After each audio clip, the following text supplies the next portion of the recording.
아멘, 아멘. 주의 이름으로 여러분들 환영하고 축복합니다. 우리 주님께서 우리의 영혼육을 온전히 만져주실 줄 믿습니다.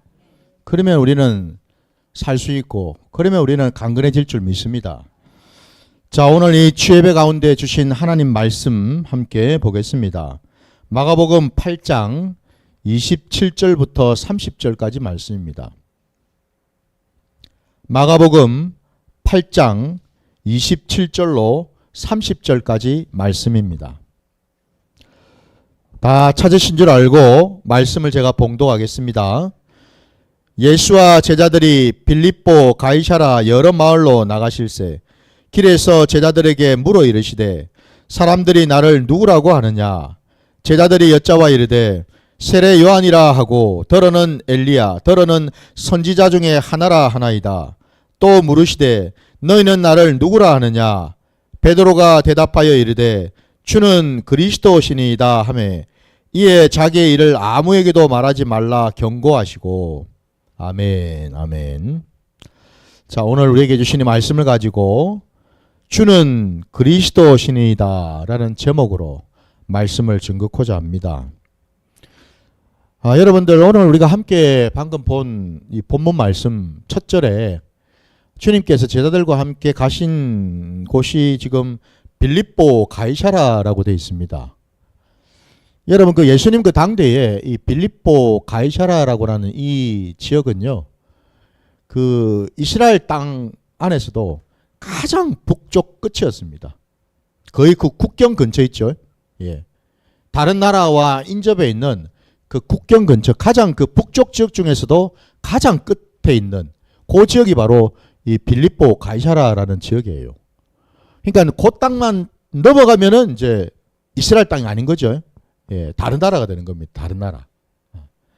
그러니까 예수님께서 글자 그대로 하여튼 유대 땅 있지 않습니까? 그 밑 제일 남단에 있는 유대 땅부터 시작해서 그 위에 있는 뭐 사마리아, 그리고 그 위에 있는 갈릴리, 그리고 그 갈릴리보다도 더 위에 있는 이 빌립보 가이사라까지 하여튼 주님이 공생애를 하신 동안에 안 가신 곳이 없을 정도로, 물론 주님은 이방 땅에도 들어가셨죠, 그죠? 뭐 시돈이라든지 두로 지방까지도 주님은 하여튼 그 당대에 그때 뭐 우리가 알다시피 뭐 주님께서 무슨 마차를 타셨습니까? 말을 타고 다니셨습니까? 그야말로 제자들과 그냥 걸어 다니셨잖아요, 그죠? 걸어서 여러분은 생각해 보십시오. 지금이야 교통이 발달했지만 그때 모든 길들을 다 걸어서 이렇게 다니셨어요. 저 밑에부터 저 위 지역까지. 왜 그렇게 다니셨겠습니까? 복음을 전하기 위해서죠. 하나님을 전하기 위해서 아닙니까? 하나님 나라를 선포하기 위해서 아닙니까? 거기에도 하나님이 찾으시는 잃어버린 양들이 있기 때문 아닙니까? 그 잃어버린 양을 찾기 위해서 가신 것 아닙니까, 여러분? 오늘 이 시대에도 마찬가지입니다. 하나님은 지금도 잃어버린 양 한 마리를 찾으시고 그 양이 주께로 돌아오기를 정말 손꼽아 기다리고 계시는 줄 믿습니다. 바로 그 일을 여러분 감당해야 되는 게 오늘날 저와 여러분의 사명인 줄 믿습니다, 여러분. 예. 주께서 제자들과 이 복음을 전하러 이제 다니실 때에 주님이 제자들에게 물어보셨습니다. 사람들이 나를 두고 뭐라고 부르느냐, 뭐라고 칭하느냐 물으셨을 때 제자 중에 한 사람이 얘기했습니다. 그죠? 제자들이 여짜와 이르되 세례 요한이라 부르기도 하고 때로는 엘리야라 부르기도 하고 때로는 선지자 중에 하나라고 부르기도 한다라고 되어 있습니다. 사실 지금 이 말들 사람들의 세간에 퍼져 있는 예수에 대한 그 소문, 예수라는 분이 누구인가에 대한 그 얘기들이 많았겠죠. 그죠? 그랬을 때에 어떤 자는 세례 요한이 살아 돌아왔다 그러고, 어떤 자는 구약의 그 엘리야가 다시 나타났다 그러고, 어떤 자는 이 신약 시대에 예수님의 그 시대에 하나님이 택하신 종 선지자 중에 그 한 사람으로 세웠다 그러고, 아마 다양한 어떤 해석, 다양한 어떤 그런 평가가 있었겠지요. 근데 여러분 우리가 분명히 알아야 될 것은 뭐냐면 사실 이 모든 것들은 다 사실이 아니죠. 그죠? 사실이 아닙니다. 단지 그들은 뭐죠? 예수님을 바라보는 시각이, 그러니까 예수님을 바라보는 관점이 다 육신의 모습으로 예수를 다 쳐다봤다는 겁니다. 육신의 신앙으로. 내가 보니까, 내가 저 예수라는 자를 내가 보니까 저 예수가 말씀도 잘 전하는 것 같고, 그리고 막 보니까 막 병자들도 고치는 것 같고, 귀신도 쫓아내주는 것 같고, 아, 이거 보니까 예사 사람은 아니구나. 이 틀림없이 뭔가 있긴 있구나. 하나님이 함께 하시는구나. 이런 것들은 대충 이제 감은 잡았겠죠. 그죠? 예. 그러면서 이제 그들 각자마다 이제 추측을 한 거 아닙니까? 한마디로. 세례 요한 같다. 엘리야 같다. 선지자 중에 한 사람 같다. 근데 이 모든 평가들은 사실은 뭐예요? 육신적인 신앙 속에서 나온 평가들이다 이 말입니다. 왜? 우리 예수님은 사람이 아니지 않습니까? 맞습니까, 여러분? 우리 예수님은 세례 요한도 아니고 엘리야도 아니고 선지자 중에 한 사람도 아니지 않습니까? 그죠? 그러니까 뭐예요? 그들이 평가한 그 모든 내용들은 사실은 다 뭐예요? 한계가 있고 연약할 수밖에 없고, 그래서 결국 그들이 예수를 바라본 시각과 그들의 신앙은 다 육신에 매여 있는 신앙일 뿐이었다 이 말입니다, 여러분. 그런데 예수님께서 이제 넌지시 그 함께 따라다니고 있는 제자들을 이제 테스트해 보시는 거죠. 너희들은 나를 누구라고 생각하느냐? 그랬더니 그 제자들을 대표해 가지고 베드로가 지금 이렇게 고백했습니다. 주는 그리스도시니이다. 놀랍지 않습니까, 여러분? 예. 그리스도라고 고백했습니다. 주님은 그리스도십니다. 이 고백은 여러분 사실은 베드로 안에서 나올 수 있는 고백이 아닙니다. 그러니까 뭐예요? 베드로의 그 육신의 신앙을 가지고 도무지 이런 고백이 나올 수가 없다 이 말입니다. 제가 베드로를 여러분 폄하하는 겁니까? 베드로를 제가 너무 무시하는 말 같습니까? 아니죠. 왜 제가 이 말씀을 드리냐면 그 우리가 읽은 본문 그 뒤에 우리가 잘 알고 있는 또 말씀이 나오죠.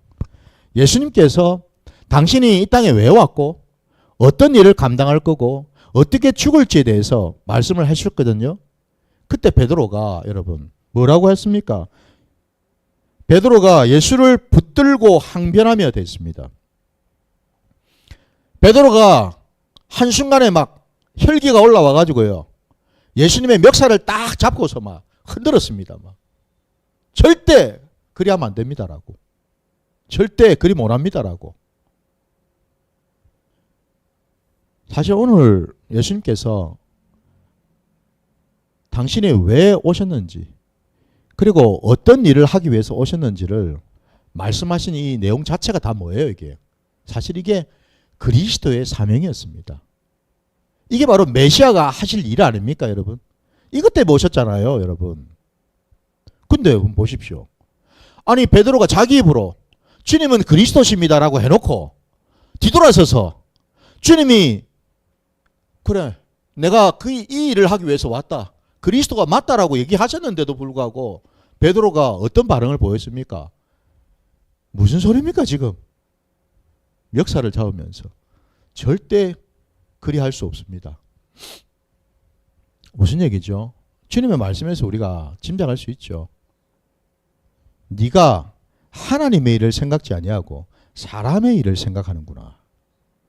그 말씀을 하시지 않습니까? 그죠? 여기 하나님의 일과 사람의 일이 나오지 않습니까? 여러분. 놀랍게도 우리가 이걸 알아야 됩니다, 여러분. 베드로가 여러분 세상 사람입니까? 베드로가 이방인인가요?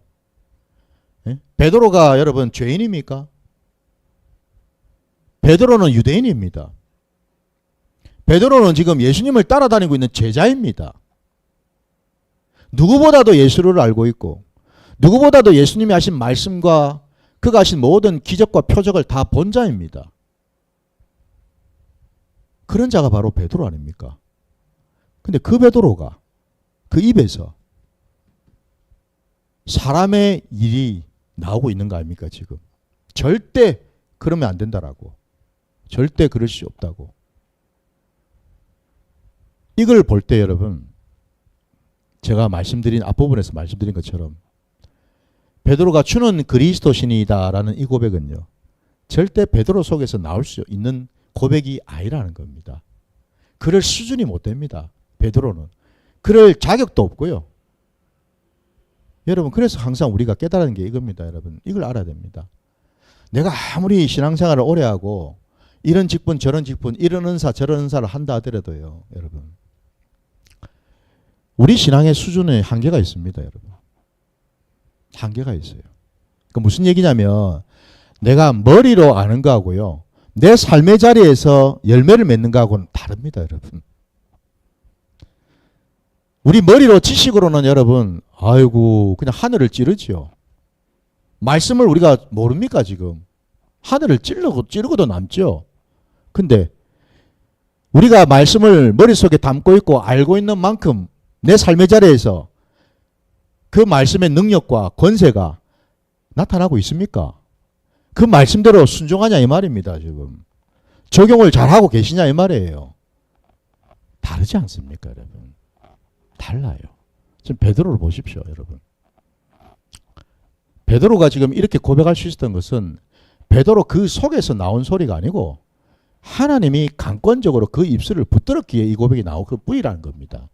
여러분, 그거 오해를 해서는 안 되는 거예요. 여러분, 내가 뭐 좀 안다고 뭐 좀 보이고 듣는다고 제가 매일 이런 이야기하니까 여러분 듣기 싫으실 수도 있을지 모르지만 그래도 들으셔야 돼요. 왜? 그래도 못 알아듣는 사람들이 많기 때문에 제가 계속 하는 겁니다. 지금 귀가 따갑도록 귀에 못이 박히도록. 그래도 못 알아듣거든요. 왜? 교만해가지고요. 교만했어요. 다른 이유가 없습니다. 교만 때문에 그렇습니다. 교만 때문에 안 들리는 겁니다. 듣기 싫은 거예요. 듣고 싶지 않을 뿐이라는 겁니다. 그래도 들어야 됩니다. 왜? 그래야지 내가 사니까. 그래야지 내가 지옥 안 가고 천국 갈 수 있으니까. 들어야 됩니다. 베드로의 이 고백은 베드로의 지금 현재 수준에서는 절대 나올 수 없는 고백이고 하나님이 하나의 예표로 보여주신 고백이다 이 말입니다. 하나님이 제자들을 대신해서 베드로의 입술을 통해서 하나님이 강권적으로 역사하셔서 이 고백이 나올 수 있었다 이 말입니다. 여러분, 그만큼 우리의 신앙이 여러분 참 연약하다라는 것을 보여주고 있거든요. 왜 제가 이 말씀을 드리냐면요, 우리는 참 영적으로 어떤 신앙생활을 하기가 참 힘듭니다. 육신을 몸에 입고 있기 때문에. 육신을 가지고 이 땅을 살고 있기 때문에 늘 보는 게 육신 아닙니까 여러분? 보는 게 육신의 눈으로 보고 듣는 게 왜 육신의 귀로만 듣는데 그게 익숙한데 당연히 그 익숙한 대로 우리는 살게 돼 있거든요. 절대 영을 가지고서 우리가 제대로 이 땅을 살 수가 힘듭니다 여러분. 그러려면 사실은 우리가 이 등에 여러분 날개가 달려 있어야죠. 천사가 돼야 되겠죠. 천사들처럼 영적 존재가 돼야 되겠죠. 우리가 그리 되기가 힘들거든요 여러분. 인정해야 되거든요. 힘든 거는 인정해야 됩니다. 안 되는 거는 인정해야 된다는 거예요. 여러분, 왜 제가 이 말씀 드리냐면 사실은 지금 이 베드로의 이 고백보다도요 더 놀라운 고백을 한 자가 있어서 그렇습니다. 그거 한번 찾아볼까요? 자, 우리 말씀 한번 찾아볼게요. 어디 보시냐면은 앞으로 가셔가지고 3장 여러분 11절 한번 보십시오. 마가복음 3장 11절요. 마가복음 3장 11절입니다.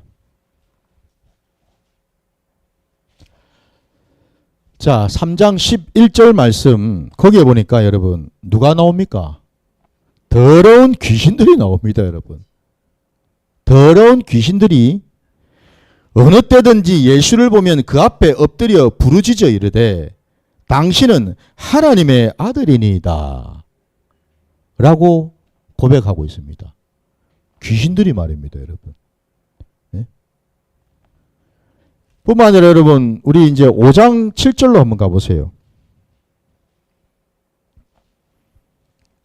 같은 마가복음 5장 7절에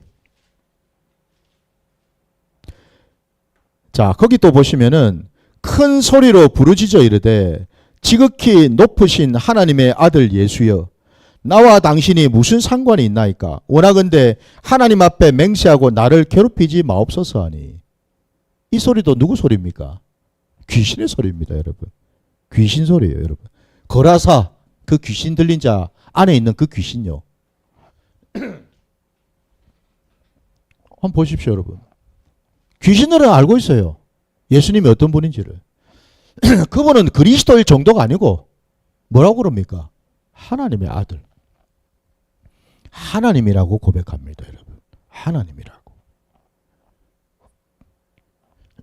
사람보다도 그죠? 이 영적 존재인 귀신이 더 잘 알고 있어요. 그러니 우리가 얼마나 연약한지 알아야 되겠죠.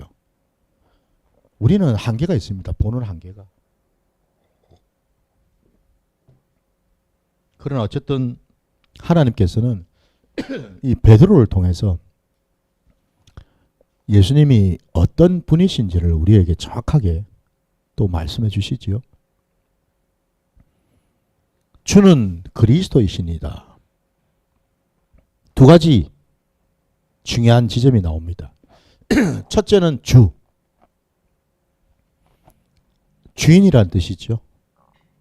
우리 인생에 저와 여러분의 주인 되시는 분이십니다. 예수님은요. 믿으십니까? 인정하시지요? 주인입니다, 여러분. 주인. 내가 내 자신의 주인 행세하게 되면 그 사람은 그리스도인이 아닙니다. 더 이상. 아무리 예수 찾아봐야 소용없습니다. 근데 때로는 우리가 주인 행세할 때가 많지 않습니까? 그러면 이제 돌아봐야죠. 나는 그리스도인인가? 어떨 때는 그리스도인이 있다가 어떨 때는 그리스도인이 아니었다가 이럴 때가 있지 않냐라는 겁니다. 중요한 기준점이 바로 여기죠. 누가 주인인가? 내 인생의 자리에, 내 모든 범사에 누가 주인인가? 우리 가정의 주인이 누군가? 교회의 주인은 누구인가? 내 모든 관계하고 있는 그 모든 자리의 주인은 누구인가? 내가 가지고 있는 모든 소유하고 있는 것들의 주인은 누구인가? 거기에 대한 정확한 고백이 나와야 되겠죠. 나와야죠, 여러분. 예. 뭐 좀 허드렛 것들 있어도 되고 없어도 되고 이런 것들은 아이고 주님이 주인이십니다 그러고, 좀 저쪽에 숨가놓은 것들, 예? 우리 경상도 말로 찡가놓는다 그러죠. 저 깊숙한 데다 찡가놓은 이런 것들은 내가 주인 노릇하고. 여러분 그게 무슨 예수쟁입니까? 그 예수쟁이가 아니죠. 모든 것이 다 주님으로부터 왔고, 그래서 모든 주권이 주님에게 있다라는 것을 우리가 고백하고 그러한 삶을 살아갈 때 비로소 저와 여러분이 예수쟁이가 되는 줄 믿습니다. 그 이전에는 우리가 예수쟁이라고 할 수가 없어요, 여러분. 냉정하게 얘기해서. 예수쟁이가 되고 싶죠. 저도 여러분도. 우리 모두 다 바라는 바 아닙니까, 여러분? 예수쟁이 돼야죠, 당연히. 근데 우리의 수준이 과연 그렇냐 이 말입니다. 지금 현재 수준이. 아닌 건 아닌 거거든요. 인정할 건 인정해야죠. 베드로의 그 고백을 통해서 우리에게 이걸 보여주시고 계시다라는 겁니다. 과연 내 삶의 자리에서 주인이 누구인가를 돌아보라고 이 고백을 우리에게 보여주신 줄 믿습니다. 두 번째는 그리스도 아닙니까, 여러분? 그리스도. 그리스도 곧 메시아라는 거죠, 여러분. 메시아. 여러분 예수님을 어떻게 이해를 하고 계셔요? 그런데 우리가 생각할 때 각자마다 가지고 있는 예수의 상들이 있습니다. 예수의 상이 있어요. 우리가 그동안 너무 그죠? 어떤 성화라든지 아니면 어떤 그 영화 같은 거 있잖아요. 성극이나 영화 같은 것들.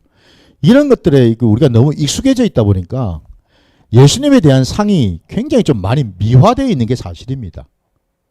예수님은 굉장히 미남형에다가 얼굴도 미남에다가 막 아주 막 금발머리 그냥 생머리 그냥 금발머리에다가 그냥 아주 그런 어떤 모습 있지 않습니까? 그죠? 그런 모습으로 많이 치장이 되어 있습니다. 물론 어느 누구도 예수를 본 자가 없습니다, 여러분. 예수님의 얼굴을 본 사람은 없어요. 근데 그래서 우리가 알 수 있는 것은 말씀을 통해서죠. 여러분, 우리 말씀을 한번 찾아볼게요. 진짜 예수님은 어떤 모습인지 우리 이사야 53장으로 한번 가보세요. 이사야 53장입니다.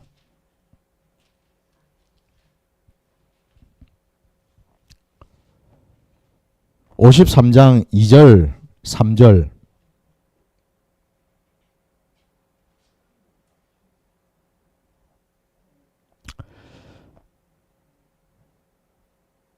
자, 2절과 3절 말씀 같이 봐주시기 바랍니다. 그는 주 앞에서 자라나기를 연한 순 같고 마른 땅에서 나온 뿌리 같아서 고운 모양도 없고 풍채도 없은즉 우리가 보기에 흠모할 만한 아름다운 것이 없도다. 그는 멸시를 받아 사람들에게 버림받았으며 강고를 많이 겪었으며 질고를 아는 자라. 마치 사람들이 그에게서 얼굴을 가리는 것 같이 멸시를 당하였고 우리도 그를 귀히 여기지 아니하였도다. 아멘. 이사야의 그 고백, 이사야의 그 예언의 말씀 속에 우리 주님의 모습이 보이지 않습니까, 여러분? 우리 주님은 고운 모양이 없답니다, 여러분. 고운 모양도 없고요, 여러분. 풍채도 없고요, 뭐 듬직한 이런 것도 아니고, 여러분. 네? 심지어는 그 뒤에 보기에 흠모할 만한 아름다운 것이 전혀 없다고 되어 있습니다, 여러분. 흠모할 만한 게 없어요, 여러분. 뭐가 이렇게 좀 패가 나고, 그죠? 귀티가 나고, 뭔가 모르게 막 우리가 생각에는 막 이 얼굴 주변에 무슨 아우라 같은 게 막 있어가지고 막 광채가 나고 막 이런 것 같이 우리는 생각할 수 있는데 아니라는 겁니다. 실제 예수님의, 이 땅에 오신 진짜 예수님은 아름다울 게 아무것도 없는 모습이었다라는 겁니다. 엄밀하게 그래서 얘기하자면 뭐죠? 우리 예수님이 왜 이런 모습으로 오셨을까요? 이왕이면 이왕지사 하나님의 아들이고 메시아로 오셨다면 좀 좋은 모습으로 풍채도 있고 얼굴도 아주 귀티가 나고 막 누가 보더라도 야 이거는 보통 범상스럽지 않다라는 이런 어떤 것들이 좀 나타나면 좋을 것 같은데 왜 이렇게 초라하고 보잘것없고 형편없고 아름다운 것이라고는 눈꼽만큼 찾을 것도 없는 이런 모습. 그 모습이 바로 저와 여러분이기 때문에 그렇습니다, 여러분. 우리이기 때문에 그렇습니다. 하나님 앞에 서 있는 모든 인생의 모습이기 때문에 그렇습니다, 여러분. 아무리 여러분 거울을 보고요, 화장을 하고요, 뭐 요즘 뭐 성형 수술을 하니 어쩌니 많이들 하지 않습니까? 미용을 위해서. 아무리 꾸미고 가꾸어 본들 하나님 눈에는 여러분 이 모습이라는 거예요. 이 모습이요. 내가 가꾸고 꾸미는 것 자체가 뭐죠? 우리 좋으라고 나 좋으라고 하는 거죠. 솔직히 뭐. 안 그렇습니까? 육신을 입고 있으니까. 아니 성경에는 그 사람은 날로 후패한다 했는데 우리는 거꾸로 지금 가잖아요. 그 사람은 날로 후패하는 게 아니라 날로 성형해가지고 더 주름이 펴지고 있고, 예? 더 그냥 막 얼굴이 그냥 팽팽해지고 있고, 막 더 젊어지고 있고, 이거 아닙니까? 우리는 지금. 이거 지금 보면 좀 성경하고 안 맞아요, 지금. 성경하고 안 맞아. 우리의 속사람이 날로 새로워지고, 우리의 속사람이 날로 강건해지고, 우리의 속사람이 날로 팽팽해져야지요. 더 싱싱해지고, 더 살아나고, 여러분. 속사람은 지금 쭈글쭈글해가지고 지금 고사 직전이고 그냥 말라 비틀어져가지고 지금 굶어 죽기 직전인데 껍데기만 번지르하면 뭐 하겠습니까, 여러분? 껍데기만 번지르하면 또 이래 얘기하면 또 실족할 사람이 있을 것 같은데 제가 목사님 와 그래 말을 또 그렇게 심하게 매이 하십니까? 이럴 것 같은데 제가 가끔씩 여러분 이렇게 좀 돌직구를 좀 날려야지 정신이 번쩍번쩍 들 때가 있습니다.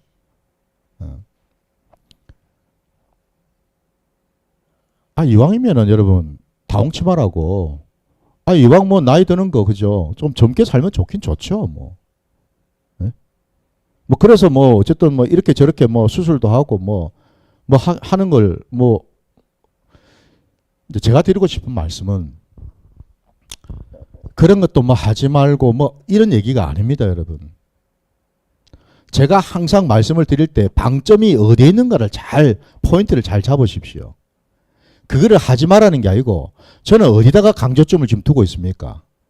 그 사람보다도 속 사람에게 더 신경을 쓰라 이 말 아닙니까 지금?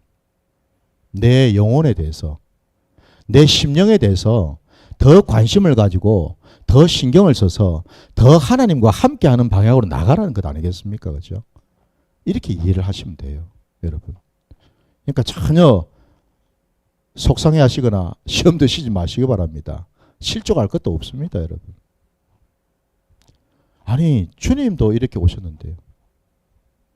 주님이 이 땅에 오시면서 하나님 아버지께 막 따졌겠습니까? 아이고, 아버지, 이왕 저를 보내주시려면 좀 좋은 집안에 좀 좋은 모습으로 좀 보내주시지. 이게 뭡니까? 라고 하겠습니까, 여러분? 아니죠.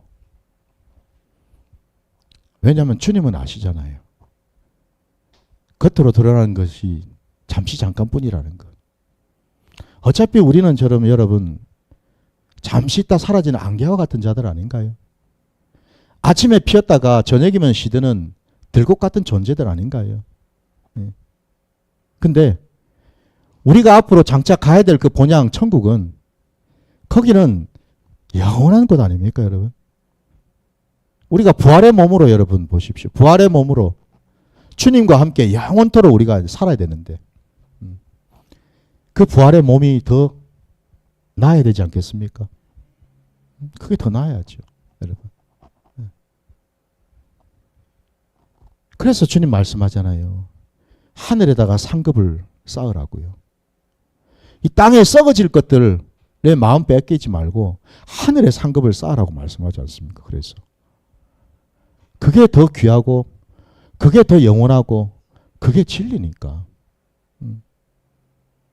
주님께서 이런 모습으로 오신 것이 바로 우리 때문이라는 겁니다. 여러분, 다른 게 아니고 우리의 모습이라는 겁니다. 그래서 주님께서 아까 말씀처럼요. 그분은 멸실도 받으셨고 강고도 겪으셨고 질고도 아는 자라 하지 않습니까? 우리가 인생을 살아가면서 여러분 우리가 겪었던 것들 많지 않습니까, 여러분? 늘 좋은 일만 있었나요? 힘들고 어렵고 속상하고 괴롭고 고통스러운 시간들도 많이 있지 않습니까, 여러분?